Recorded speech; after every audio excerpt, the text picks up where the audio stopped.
Howdy folks, and welcome to the Hillbilly Kitchen.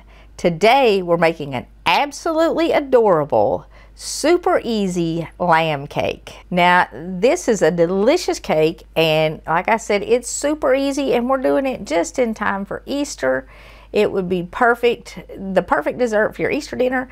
You can bake it ahead of time, but don't assemble it ahead of time because it would get a little bit I think. I mean, you know, it would start to kind of run. It's one of those cakes you're going to want to assemble shortly before you eat it. Stick it in the refrigerator after you assemble it if you're not going to be eating it right away. But you can bake this ahead of time, and you could even let the kids put it together on Easter Day while you're doing the rest of dinner. But what we need is a cake mix. And the stuff for the cake mix: 3 eggs, 1/3 of a cup of oil, a cup of water, or whatever your cake mix says, and a small box of strawberry jello. The little box, like the 3 ounce or whatever it is. And you can use a white cake mix, a vanilla cake mix, a yellow cake mix, or even a strawberry cake mix in this. So to get started, we're going to mix up our cake and we're going to bake it. And the way I do cake mixes is I always start with all of my wet ingredients. My eggs, my oil, and my water. And I mix those up a little bit, and then I add my dry ingredients. And just mix the wet ingredients together a little bit. And then I'm going to add my cake mix and my jello at the same time. Y'all are going to lose that really cool effect where the jello turns the cake mix pink, but that's all right. We're going to do this like we were doing it for real.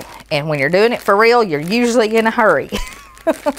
Go ahead and preheat your oven to 350 degrees, which is what the cake mix box says. And we're going to bake it for about 25 minutes, which is what the cake mix box says. All right, we got that in there now. And we're going to mix that up. You can use an electric mixer for this if you want to, but you don't have to. Okay, we're going to bake this in 2 9-inch pans, and you do want to grease and flour your pans or put some parchment in them or spray them with the cake pan spray or something because you don't want them to stick. You can use 8-inch pans, and if you've shopped for 9-inch pans, you know they're very hard to find. I tried to order some new ones like 2 or 3 years ago, and I kept getting 8-inch pans that had a handle on them like these. I could not get a 9-inch cake pan. So I'm still using my old 9-inch cake pans.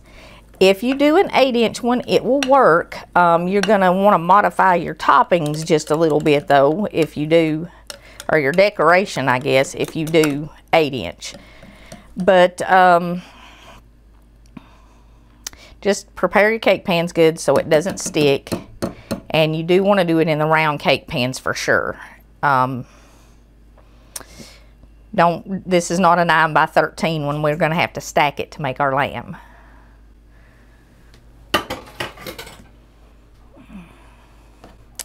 Okay, now just divide your batter in your cake pans. If you happen to get one layer that's a little bit thicker than the other one, I recommend putting the thicker layer on the bottom.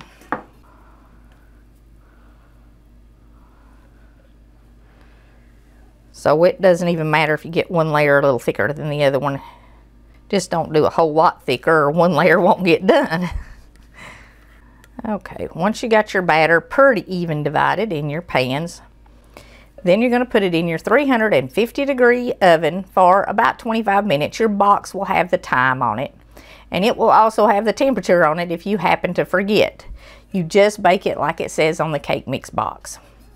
Now, once it's done, you can test it with a cake tester or Q-tip or do the little bounce test or whatever. Once it's done, put it on a rack and let it completely cool before you start to top it. You're going to let it cool in the pans maybe 5 minutes, dump it out of the pans on the rack and let it finish cooling on the rack until it is completely cool. About 5 minutes in the pan, on the rack for at least 30 minutes, maybe a little longer. And like I said, you can do this part the day before or even 2 days before and just wrap it up nice and tight and then decorate it on Easter Day.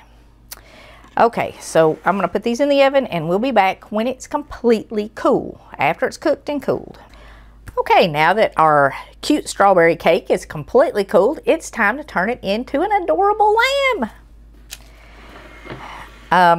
This one I'm giving away, and here's a cute little tip for you. we had these plates left over from a wedding reception, and they're plastic, so they're not real stiff, but you can give them away. If you have some event like that, save it, whatever plates are left over, because it's perfect to give stuff away on. You don't have to go get it back, and it's still pretty. And this would even be pretty to serve it on Easter Day with a little gold trim around it and stuff. So we're gonna put one layer on our plate, and how we're gonna top this is with whipped cream. That's what we're gonna frost it with. We're gonna make our lamb with 15 marshmallows. That's gonna be his little fur, and you want the marshmallows cut in half. 15 marshmallows cut in half is gonna make our lamb fur. You want just a little bit of colored sugar, pink or red, and I had red. I'm not going to buy colored sugar to color 2 little lamb ears. And you need something for the eyes. Now, uh-oh. There went my lamb's nose. I'm gonna have to find another one. I'm gonna use blue jelly beans for my lamb's eyes. Now you can just draw them on with frosting, you know, do some little curved lines for eyes. But I've got kids that are coming, so I want the blue jelly beans, give my lamb some little blue eyes. And you want a red or a pink one for a nose, so I'm gonna have to find me another jelly bean. And you need something to draw on it, a little bit of frosting. You can get these gel frostings in a tube, or gel it's writing gel, but it's for cake decorating. I buy this stuff on sale. You can also get little eyeballs. If you don't want to use jelly beans, you can actually get little eyes. But I thought they'd look kind of creepy on my lamb cake, so I'm not doing those. You can get these little design blades, but I'm not doing that. I'm just going to put my whipped cream on, or whipped topping. It's not whipped cream, it's whipped topping. And you can use stabilized whipped cream, but you want to do stabilized whipped cream if you do real whipped cream. So anyway, and the big tool you need for cake decorating that nobody tells you about is a toothpick. And that way you can kind of lay your design out before you start putting it on, and you can get everything even. So let me find a pink jelly bean.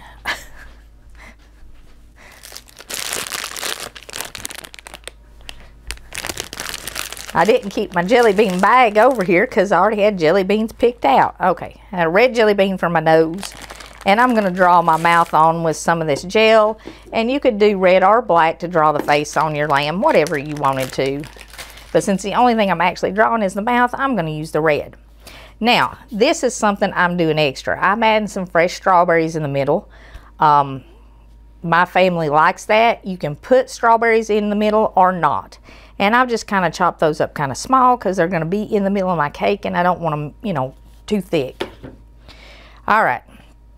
So, let's get started here. Our decorating this cake is going to take longer than baking it did.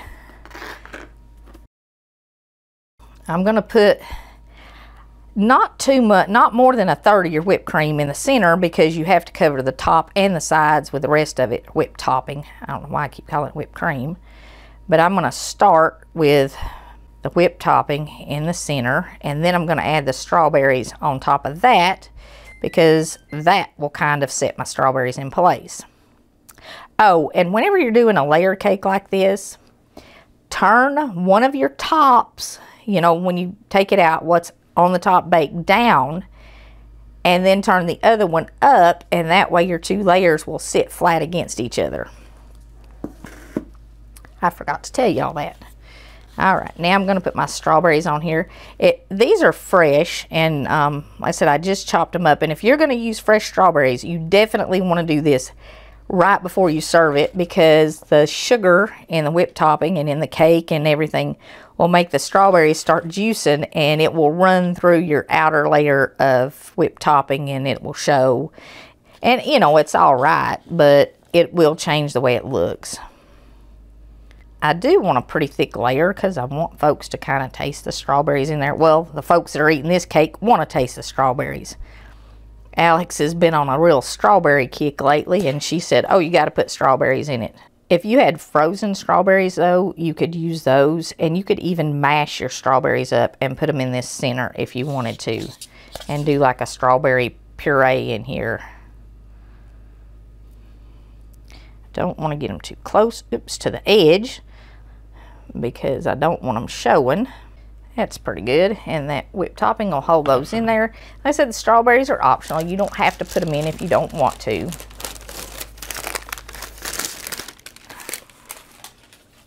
And then I'm going to put my other layer on top of that and kind of set it in place, because I don't want it falling sideways after I get everything put together. All right, now we're just going to take the rest of our whipped topping and we're going to cover the cake, top of the cake and the sides. And I like to dump it all out there with something like this and kind of spread it down the sides from the top instead of going around the sides. And I do have one of those cute little cake turntables, and I don't know why on earth I didn't get it out, because that makes it much easier. All right, just keep going around the sides until you have them all covered and you can't see any of the cake. And you don't want this perfectly smooth because it's supposed to look like a furry little lamb. And you can do some little swirls in it if you want to. Oops, I just uncovered part of my cake. And you can also just kind of pat the whipped topping and it puts little peaks like on it. And that's kind of what you want. You want it rough kind of so it looks like a furry little lamb, which is what we're making here. But I'm not going to spend a ton of time on that. And this whipped topping will only hold this shape for so long. That's why I said you want to assemble it the day you're going to eat it. You can bake it ahead of time, a day or two, and it will be fine. Just wrap it up good. It will be perfectly fine until you're ready to eat it. All right, to do our lamb's face. 15 marshmallows, regular marshmallows cut in half. And we're going to go all around the edge, and somewhere up around here we're going to do 2 of them for our ears, and that's what our colored frosting's for. But I'm going to kind of pick me a starting point and start putting them around the edge. You want about 10 marshmallows in between the ears, and depending on how much they're smushed, it might even take a little bit more than that. And that looks pretty good. Now, the ones that are for the ears, you can kind of squish them a little bit if you want to make them a little bit different shape so they stand out more. But you're going to dip them in your sugar, your colored sugar, so that they are a different color. And you put them on there like little ears. And lamb's ears are actually a little more curved. These are kind of pointy. These look a little more like bunny ears or something, but that's okay. You want them to kind of stand out so that it looks different. And then you continue on around and, oops, well, I'm turning all the cut sides down, and I didn't mean to do that because it's prettier. All right, and then we're going to go in between our ears with another row, pretty much all the way around kind of here in between our ears to frame the face of our lamb, I guess, for lack of a better word. All right. Oops, I'm pushing them off the edge. Okay, that looks pretty good. All right, now we're going to place the eyes and the nose. And my little blue lamb eyes there. And place his nose in there. And this is the part I'm going to use my toothpick for. You should be able to just draw a little smile on here, but I will mess it up. It won't be even if I don't kind of give myself an outline there. Just with that little bit of... But you could have, before you started, actually marked where you wanted the ears and everything. And if you do it this way, then you won't have to worry about it being all uneven when you actually draw it on with that gel. Because if you mess this up, you can kind of swirl your whipped cream back around there. If you put the gel on, you're kind of going to have a mess. But anyway, that's all there is to that. Toothpicks are my favorite cake decorating tool. And you could use a little frosting for this. What I used to do when I was doing faces and whiskers and stuff when the kids were little is I always used Twizzlers, the licorice. Peel it apart and do that. But I don't have any kids in the house now, so I don't have any licorice in the house. So I had to come up with something else. But you could do just a little bit of colored frosting and draw it on with that. Or if you get some of this gel after a holiday on sale, you can draw it on with that. And that's all there is to making our adorable little lamb. And he's got his puffy marshmallow hair and his jelly bean face, and that gel is running everywhere. I mean, a Twizzler won't do that, and you don't have to worry about getting it even. You can move a Twizzler around until it's the exact shape you want. So I do recommend a Twizzler for stuff like that. It's so much easier. I hope you try this recipe this year, or this cake for sure, and tell your children and your grandchildren what we're really celebrating on Easter. John 1:29 is John the Baptist talking, and it says, "The next day John seeth Jesus coming unto him, and he saith, Behold the Lamb of God, which taketh away the sins of the world." On Easter, we are celebrating Jesus, his death and his resurrection. We are celebrating the hope of eternal life. We are celebrating the whole reason that we are Christians. Explain to your children and your grandchildren that our Lord Jesus Christ gave his life. It wasn't taken, so that we could be forgiven and we could be reconciled with God the Father and spend eternity in heaven with him. Explain who the Lamb of God is. And you can use this little cake as a way to start that conversation. And it is just adorable, and you're going to have a dessert for Easter anyway. I wish you all a very blessed Easter. Keep the Lamb of God in the center of your Easter celebration. Teach your children and your grandchildren. If you haven't already, please don't forget to click like and subscribe before you leave. I want to thank you so much for being a part of the Hillbilly Kitchen. You have blessed us beyond measure. You have blessed me beyond measure. Happy Easter, everybody. Happy Resurrection Day. Praise the Lord, he's risen. Until next time, remember to put God first.